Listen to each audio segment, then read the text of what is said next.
굉장히 많은 주가의 폭등이 인텔이 뭐 20% 이상씩 막 올라가고 이런 게 반도체 ETF가 18거래일 연속 상승을 했고요. 네.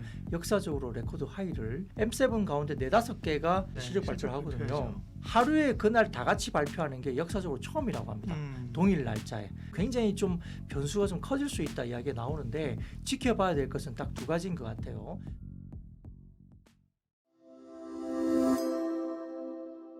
안녕하십니까. 예민수의 경제토크. 오늘은 IBK 투자증권 영업부 박근영 부장님 오셨습니다. 어서 오십시오. 안녕하십니까.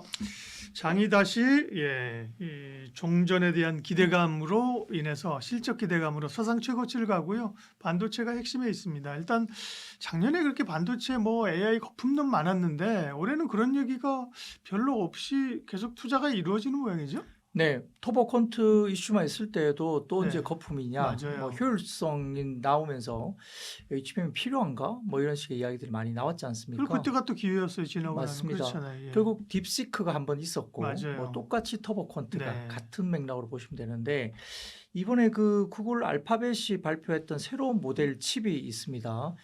8i라는 칩도 하나 있고 다른 예. 칩도 하나 두 개 있는데 칩을 두 개를 발표하면서 그때 화면에 띄운 그런 모습이 굉장히 이제 인상 깊게 보였었는데요.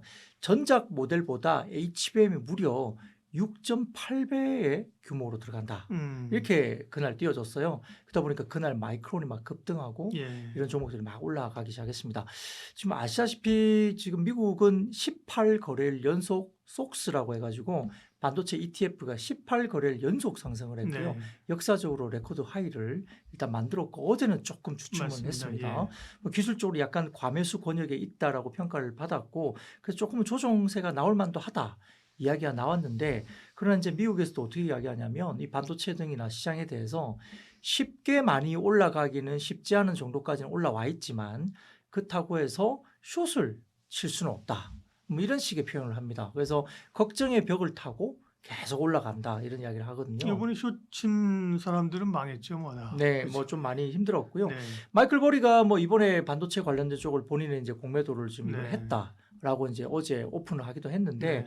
뭐 내년 1월물을 또 했더라고요. 그 양반도 시장의 노이즈야. 네. 마이클 버리도 그죠? 네, 근데 조금 내려가면 팔 거예요 아마. 네. 뭐 내년 1월까지 기다릴 사람도 예. 아니고 짧게 그냥 먹고 팔지 않을까 네. 싶습니다. 이 반도체에 대한 캐펙스를 좀 생각해 보면 우리가 이제 AI 토큰 활성화가 이제 기하급수적으로 늘고 있는데요.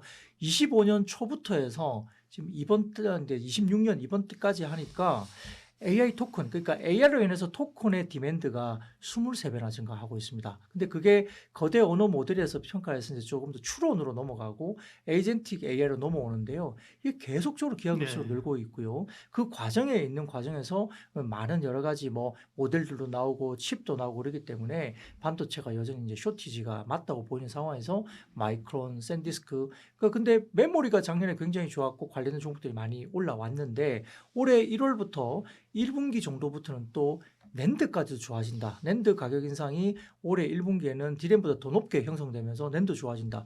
그게 지금 올라온 게 어딥니까?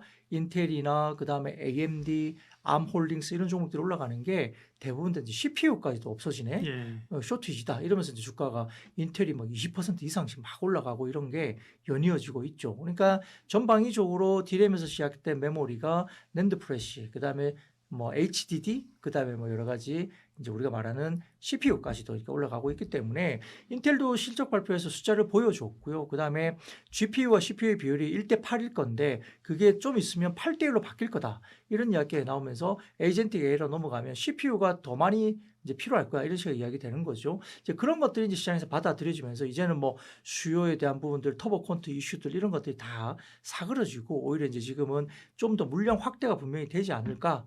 라는 이야기를 하는 과정에서 이제 굉장히 많은 주가의 폭등이 사실 좀 일어났다 볼 수도 있습니다. 근데 이제 시계를 좀 되돌려 보면 빅테크들이 소위 뭐 하이퍼 스케일러들이 네. 엄청나게 투자를 했는데 있는 돈을 가지고 투자를 했는데 돈이 부족하니까 빌려서 회사채 발행해서 했는데 돈을 언제 버느냐? 손은 누가 키우느냐? 사실 이런 논쟁이 있었잖아요. 네. 네, 뭐 터보코트 전에도. 음. 그리고 사실은 거기 돈을 대줬던 뭐 블루아울 같은 회사들이 환매 중단도 얘기했고 근데 지금 물론 이번 주가 이제 빅테크 실적 발표 기간인데 거기서 돈을 막 벌리는 소위 걱정거리가 사라진 건 아니잖아요. 네, 예. 우선은 지금 많이 오른 거 맞죠. 예. 단기에 일단 많이 올랐고 18거래일 미국 시장에서 메모리가 네. 올랐다는 것은 어쨌든 역사적인 기록을 세운 상황인데 기대감이 좋아지고 긍정적인 톤 있으면서 많이 오른 건 맞고 블루아울 사태 자체는 뭐 크게 문제는 안 될 것 같긴 합니다. 물론 환매가 일부 좀 이루어지고는 네. 있지만 뭐 그걸 전체적으로 뭐 시스템 리스크로 가는 것은 아니다 보는 것 같고 제이미 다이먼 같은 경우도 바퀴벌레론 이야기를 하면서 이제 좀 문제가 될 수 있다 말했고 네. 본인들도 좀 이제 오픈이 돼 있잖아요. 거기에 예, 대해서 익스포즈가 맞아요. 있는 상황이기 때문에 말을 하기가 좀 쉽지는 않았겠지만 처음에는 좀 걱정을 했으나 이제 시스템 리스크하고 좀 상관이 없는 것 같다. 상당히 좀 비관론자잖아요, 제이미 다이먼이. 근데 그 사람이 일단은 이거는 시스템 리스크는 아니야라고 말할 정도니까 이제 생각보다 크진 않을 것 같고요. 본인의 그 금융그룹도 1년에 1,000억 달러 이상 버나요? 근데 아마 한 500억 달러 정도가 노출이 되는 걸로 보여서 크게 문제는 안 될 것 같다 이야기를 하는 것 같습니다. 자, 그리고 이제 많이 오른 상태에서 아까 말씀하셨던 이번 4월 29일, 4월 30일 이때 M7 가운데 4-5개가 집중적으로 그때 이제 네, 실적 발표를 실적 하거든요. 발표하죠. 이번에 이제 4월 말에 발표하는 그 기업들이 하루에 그날 다 같이 발표하는 게 역사적으로 처음이라고 합니다. 동일 날짜에. 그래서 이게 굉장히 좀 변수가 좀 커질 수 있다 이야기가 나오는데 지켜봐야 될 것은 딱 두 가지인 것 같아요. 첫 번째로는 그 기업들의 클라우드 매출의 성장률이 어떻게 나오느냐. 그게 이제 굉장히 시장의 기대치를 충족하느냐 문제이고요. 두 번째는 포워드 가이던스가 캐펙스 가이던스가 상향 조정되느냐 이거 문제인데 지금 시장은 좀 더 공격적으로 상향 조정될 거라고 보고 있는 상태이기 때문에 자, 이게 만족스럽지 못하게 된다면 최근에 반도체주가 꽤 온라인 상태에서 아무래도 좀 조정이 나오거나 좀 주저앉는 단기적인 이슈가 될 수는 있습니다. 근데 시장의 분석은 아마 그러진 않을 것이다. 클라우드에 대한 성장도 그러하고요. 그다음에 캐펙스 투자도 이번에 지금 아마 테슬라 같은 경우도 200억 달러에서 250억 달러로 뭐 여러 가지 뭐 펩 관련된 쪽도 마찬가지로 투자를 더 늘리겠다 이야기하는 것도 결국 지금 투자를 하지 않으면 계속적으로 좀 뒤처지기 때문에 투자를 계속 하겠다 이야기 나왔죠. 그런데 이제 테슬라가 이제 FCF라 해가지고 잉여 현금 흐름이 그렇게 되면 마이너스로 가는 거 아니냐 이러면서 주가가 좀 안 좋긴 했습니다만 아무튼 투자를 하지 않고서는 안 된다 이야기가 나오면서 뭐 테라팹이나 이런 것들 만드는 것도 이제 반도체를 워낙 구하기가 힘드니까 자급자족 해보겠다 이렇게 해서 테라팹을 만들겠다는 거잖아요.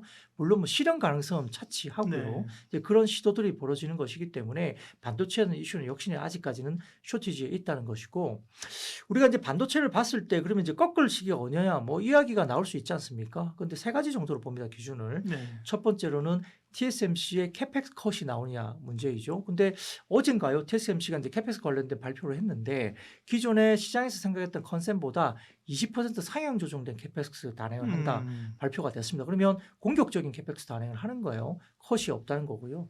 두 번째 한국 시장의 반도체 수출 지표가 대만양 수출 지표가 꺾이냐 문제인데 왜냐하면 HBM을 만들어서 엔비디아가 갖다 주는 게 아니고 TSMC를 통해서 들어가거든요. 그러니까 TSMC 쪽에 대만양 수출 지표가 꺾이냐 문제인데 그것도 안 꺾었고요.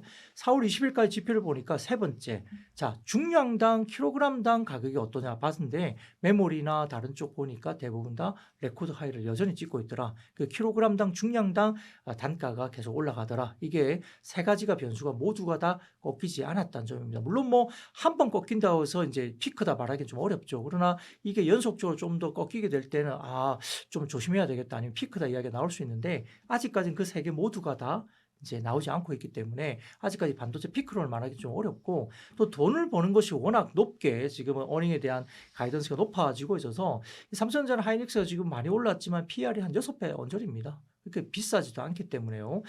그런 부분에서는 아직까지 뭐 이게 지금 뭐 우리가 무서워서 도망가거나 꺾을 때냐 이건 좀 아니다. 그러나 단기로는 과매수 구간이기 때문에 미국도 그렇고 한국도 V자 뭐 하이닉스가 지금 벌써 130만 원대까지 올라왔으니까 좀 올랐다. 지금 4월만 놓고 보라도 50에서 60% 올라왔거든요. 한 달도 안 됐는데 그래서 이렇게 올라왔으니까 조금 쉬어갈 수 있다. 그러나 이게 전체적인 흐름에서는 쇼티지 그리고 캐펙스 증가 부분들이 아직은 괜찮은 흐름으로 가고 있고 시장이 생각하는 것보다 견조한 방향으로 가고 있기 때문에 꺾을 것은 아니다 이렇게 볼 수 있는 상황인 것 같습니다.